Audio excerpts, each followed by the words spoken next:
Olá, gente, boa tarde. Bom, eu sou Marina Meu nome é Luiz Eduardo. e hoje aqui nós vamos apresentar o nosso webinar sobre geotecnologias aplicadas ao setor energético. Para fazer uma breve retomada do nosso podcast de ontem, né? Uma das perguntas que Patrícia fez foi como essas ciências se interligavam, né? E como elas se conectavam ao setor elétrico de uma forma mais ampla. Então, a gente trouxe aqui algumas definições da ciência, né? E para mostrar também como elas se interligam, né? Que é basicamente através dessa conexão do ser humano com o meio em que vive, né? Bem, acho que falando um pouco de cada ciência, né, é interessante. Eu sou meteorologista de formação, mestre em ciências climáticas, e a meteorologia ela é a ciência que estuda a atmosfera terrestre, desde o do topo da atmosfera até sua micro-relação com a biosfera, criosfera e os oceanos também. E as ciências climáticas também vêm nessa pegada, nessa mesma área de estudo, trazendo conceitos um pouco mais amplos e até fazendo ligações com outras áreas, como, por exemplo, as ciências biológicas. E aí, a gente pode falar um pouco sobre as questões das energias renováveis, né? Trazendo essa conexão entre a biologia, a meteorologia e as ciências climáticas, falando sobre aquecimento global, sobre mudanças climáticas, né? E aí a gente entra nas alterações dos padrões climatológicos, que Chulo poderia até falar melhor, os desastres, as alterações de fauna e flora e os impactos mais diretos e indiretos também sobre a vida humana. A partir desse aquecimento global, a gente percebe que esse excesso de energia que acaba ficando presa na atmosfera terrestre, ela tem alterado, de certa forma, alguns dos padrões atmosféricos, como eventos extremos, por exemplo, de chuva, ou como está acontecendo nesse momento no país, uma onda de calor. E tudo isso é considerado um tipo de desastre. Esses desastres eles levam a alterações na nossa vida, então também na vida animal e na vida vegetal, né? Mas e aí, o que é que são geotecnologias, Charlotte? Geotecnologias são técnicas que utilizam de várias informações e todas as informações estão ligadas a aspectos posicionais da Terra, ou seja, essa informação ela é ligada a uma posição, a latitude, uma longitude, também tem a questão da altitude. E dentro dessas técnicas, a gente podemos destacar as quatro grandes, seria o sensoriamento remoto, o sistema de informação geográfica, o SIG, ou GIS, e o sistema de posicionamento global, o GPS, que é o mais conhecido, todo mundo utiliza, e para todas as informações que dependam, que são providas de geotecnologias, existe o geoprocessamento, e são formas de processar, codificar essas informações para uma linguagem mais acessível, aí seja por meio de mapas, tabelas e etc. Pronto, e aqui a gente tem um pouco do que seria isso, dessas quatro grandes áreas da geotecnologia.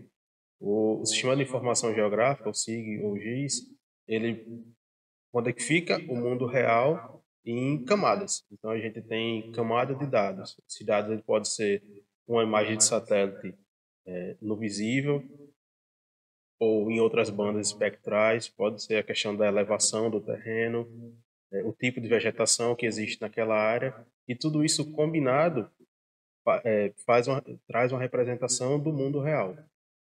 O sensoriamento remoto é amplamente utilizado e já há muitos anos como uma forma de se obter esses dados necessários do geoprocessamento a partir de uma certa distância. Você não precisa estar lá para obter o dado. O GPS hoje em dia é algo basicamente indispensável na nossa vida, seja aí, a gente pode ver o pessoal que trabalha como Uber, com entregas e etc., utilizando diariamente, praticamente a quase todo momento. E para combinar todas essas informações, como eu já falei, nós temos o geoprocessamento. Todas essas tecnologias, elas não são, elas são, claro, pertencentes ao nosso dia a dia e elas são também muito utilizadas no setor elétrico, né? E aí a gente tem algumas opções de uso dessas geotecnologias dentro do setor elétrico, como a prospecção, né, de energia, no sentido de vislumbrar um futuro, qual é o potencial de uso, né? Tudo isso também é feito através de geotecnologia. A norma da ABNT, né, que é uma forma que na verdade regula e mostra como o que pode, o que não pode ser feito e usado, né, dentro daquela área das linhas de transmissão, né. Então a gente tem uma norma que regulamenta tudo isso e para segui-la, para se adequar, a geotecnologia ela também é fundamental, né, para fazer esse monitoramento e essas adaptações. Nós temos também o monitoramento e a prevenção dos riscos, né? É uma forma de você monitorando, né? Estando atento aos procedimentos, uma forma da gente também evitar que esses riscos, que os eventos aconteçam, né? Então, é uma prevenção de riscos. A prevenção e a redução de impactos ambientais, a redução dos imprevistos, né? O monitoramento diminui a possibilidade de um imprevisto acontecer, por exemplo. Imprevisto, né? Exato. E aí temos sensoriamento remoto, né, como já foi falado anteriormente, a imagem georreferenciada, no caso das hidrelétricas, né, a gente pode georreferenciar as bacias, fazer esse monitoramento com a localização exata, né, das bacias, o geoprocessamento de dados, monitoramento de linha de transmissão, crescimento de vegetação, também, né, uma forma de você se adequar às normas da ABNT, a expansão das áreas de erosão, é uma forma da gente evitar riscos e acidentes, né? Também. Incêndios e queimadas próximas a linhas. Quer falar alguma coisa? Não, tá bem. Tem slide. Tem um slide. Bom, são alguns, né? Lógico, não são todos os usos da geotecnologia, mas eu acho que são talvez os principais ou os mais frequentes, né? De uso, formas de uso no setor elétrico. Até porque a geotecnologia ela é tão presente que a gente não, às vezes acha que não é aquilo, mas assim é algo que a gente está utilizando, né? Isso. E aí uma dessas aplicações são em bacias, então a gente pode, por exemplo, mapear uma bacia, saber exatamente qual é a área de contribuição dessa bacia para um reservatório, para saber se esse reservatório ele vai ter um aporte maior ou menor de água, quando é que precisa, por questão de segurança, liberar a água do reservatório para não ocorrer nenhum tipo de rompimento ou dano à barragem. E também é possível monitorar em questões em épocas de seca, se alguma área daquele reservatório ainda consegue receber um pouco de chuva. Por exemplo, uma área muito grande, pode chover em determinadas áreas do reservatório, enquanto em outras não. Isso. Qual é a importância, né, então, da gente monitorar seca, monitorar incêndio? Então, pensando no ponto de vista das hidrelétricas, né, de forma de geração de água, se nós não temos água suficiente, se o reservatório está abaixo de um volume e necessita para gerar energia, é necessário que sejam utilizadas outras formas, como por exemplo a energia termoelétrica, que não, a gente sabe que não é uma energia limpa e por cima é uma energia muito cara. Então, se você consegue, junto com as ciências climáticas, com a meteorologia, antecipar que haverá uma seca em determinada época do ano, daqui a um ano, no próximo ano, então existe todo um planejamento energético para a questão de vamos racionar a água, vamos economizar, para assim ter água no momento de precisar gerar energia e não ter um impacto tão grande no sistema de energia nacional, a ponto de se acionar as usinas termoelétricas. E na questão dos incêndios, os incêndios eles são algo mais pontuais, mas que, porém, podem causar grandes impactos no momento que você danifica, tem uma linha de transmissão danificada, ou seja, a linha de transmissão ela leva energia de uma fonte geradora para uma fonte receptora e vice-versa. E se essa linha é danificada, se essa linha não consegue transmitir energia, vai ter que tentar, por manobras, conseguir energia de outro local, ou determinadas localidades do país podem ficar sem energia por muito tempo. E quando a gente fala de incêndios, nós não estamos falando de um ou outro. Esse exemplo aqui para vocês, aqui na tela à direita, são apenas 4 dias, no início desse mês de novembro, em que foram contabilizados um pouco mais de 10 mil focos de fogo apenas nessa região do Nordeste brasileiro. E não é todo o Nordeste, é apenas essa região um pouco mais para norte. E o que está em azul são as linhas de transmissão de alta tensão existentes no Nordeste. Ou seja, praticamente a maior parte dos focos de incêndio ocorreram em regiões próximas às linhas de transmissão. São regiões que, nessa época do ano, já estão sem chuva há um bom tempo, a vegetação está bem seca, e com o forte calor, vento e essa falta de chuva, acaba gerando incêndios. Então, é muito comum esse tipo de evento próximo à linha de transmissão e pode ser algo que pode causar problema. Então, qual é a melhor forma de melhor se monitorar isso? Usando geotecnologias. Nesse caso aí, através do sensoriamento remoto. É interessante também porque assim, a gente pensa, mas por que então usar geotecnologia, né, e não usar outras formas de monitoramento, né? Mas se você for pensar na quantidade de áreas que têm que ser cobertas, né, na quantidade de ambientes diferentes, estados que abrange, então, o ideal, de fato, seria algo que você conseguisse visualizar todos os pontos ao mesmo tempo. Então, é interessante que você tenha uma forma de monitoramento mais abrangente, que inclua mais ambientes, né, em um quase tempo real, para que a gente pudesse agir de acordo com o momento, de acordo com o que o momento necessita, né? Então, se é fogo, eu não posso agir daqui a uma semana. Né? Eu não posso pedir para alguém ir lá em campo olhar se de fato está tendo um incêndio, né? Então é importante que a gente tenha uma resposta imediata ou quase imediata, o mais rápido possível, a um evento dessa magnitude. E continuando com as aplicações, né?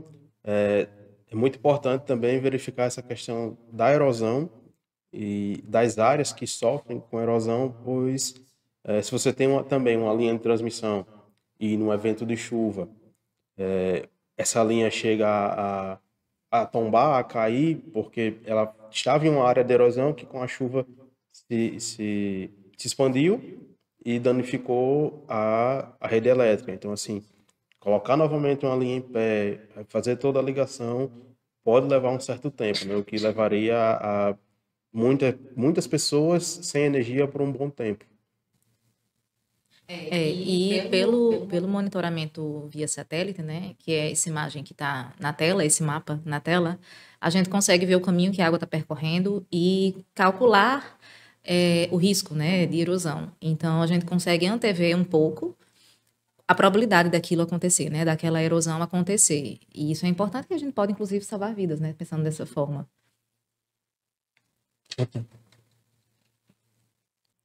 Outra aplicação das geotecnologias é o uso para monitoramento da rede urbana. A gente tem um exemplo aí nesse mapa, que é uma rede elétrica de uma determinada localização, e nós temos quatro redes elétricas aí, duas de baixa tensão, que é a energia que chega nas nossas casas, e duas de média tensão, que é uma energia que é comercializada, mas nem todas as residências utilizam, né? Então, com esse tipo de mapeamento, é possível ver de onde a rede se inicia, de uma subestação, por exemplo, e até onde ela abastece. Então, a gente ali consegue mapear todas as áreas que a rede elétrica cobre, né? E chega-se a um ponto em que a gente já avançou tanto na geotecnologia nos dias de hoje, de que é possível verificar assim, em qual rua, até qual residência esse tipo de rede se estende. Ou seja, é uma verificação a nível de poste. Então, assim, consegue saber qual é aquele poste, em qual rua, se existe transformador, se não existe transformador. E tudo isso auxilia no momento que uma empresa elétrica precisa fazer uma manutenção na rede, verificar se existem ligações clandestinas e entre outros aspectos. E daí um dos desafios que se tem e atualmente e até a ONS indica é o rápido crescimento e a necessidade de expansão da rede de transmissão de eletricidade no país, até porque se a gente pensar que existem novos parques eólicos, onshore, offshore, novos parques solares, essa energia produzida ela precisa ser transmitida. Não adianta só produzir, a gente tem que transmitir, injetar no sistema e levar até as pessoas. Então, cada vez que nós temos um parque novo, existe a necessidade que a infraestrutura elétrica chegue nesse parque e, e também que ele leve energia para o sistema. E a ONS destaca que até o ano de 2027 existem pelo menos dois grandes empreendimentos elétricos de linha de transmissão para serem construídos, especificamente no norte do Brasil, nos estados do Amazonas e Amapá, e também no Acre. E como a gente sabe, existe a floresta amazônica nessa região e tudo isso necessita de geotecnologia para entender como e onde, até onde a biologia permite, inserir essas linhas de transmissão. E se a gente parar para pensar que a população mundial ela tá crescendo, ela continua crescendo, né? A gente vai precisar cada vez mais da expansão da produção e, consequentemente, a expansão da distribuição também. Então, à medida que a população cresce, a geotecnologia também tem que acompanhar esse crescimento, né? Para poder proporcionar, de fato, o alcance a todos da energia. Pronto? E aí, a gente falando sobre desafios, podemos falar também sobre oportunidades, né? A gente tem com as geotecnologias muita oportunidade de inovação, né? Há um campo vasto e ainda não tão descoberto, digamos, né? Com muitas tecnologias para serem criadas ainda, né? E para serem exploradas. Então, a gente ainda tem um campo de inovação muito grande para isso. Tecnologia quando ele fala é equipamento, software. Inclusive, que a gente estava falando ontem, né, a respeito de banco de dados, né, de armazenamento em nuvem, tudo isso também entra nessa questão da oportunidade, né? Principalmente devido à quantidade de dados que nós geramos com esse tipo de informação. Né? Exato. E aí podemos pensar também em outra oportunidade que é a do reflorestamento, né? Estamos falando de energias renováveis, né?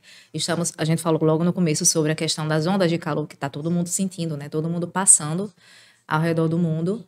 Então, por que não a gente pensar em uma oportunidade como o reflorestamento, né? Já que estamos falando de energias renováveis e da tentativa de diminuir o impacto, né? De mitigar esses impactos de aquecimento global, a gente pode pensar em usar a geotecnologia para reflorestar, né, para fazer o monitoramento de áreas de crescimento de vegetação, áreas que sofreram erosão anteriormente, né? Então a gente pode reflorestar essas áreas e usar a geotecnologia para fazer esse monitoramento e acompanhamento do desenvolvimento dessas áreas, ver se está tudo acontecendo de acordo com o previsto, né? Além disso, uma coisa muito importante, não só para o setor elétrico propriamente dito, né, para as empresas que trabalham com isso, mas também para a população, é a redução dos custos associados às questões de energia, né? Então, as geotecnologias proporcionam também uma diminuição de custos, porque permite um menor deslocamento, né, a determinadas áreas, a diminuição da necessidade de você ir até determinado ponto para verificar algo, né? Então, acho que é um ponto bem importante e relevante para a sociedade de uma forma geral. E pensando em nós como consumidores de energia, quando uma empresa elétrica reduz custo, a tarifa cai.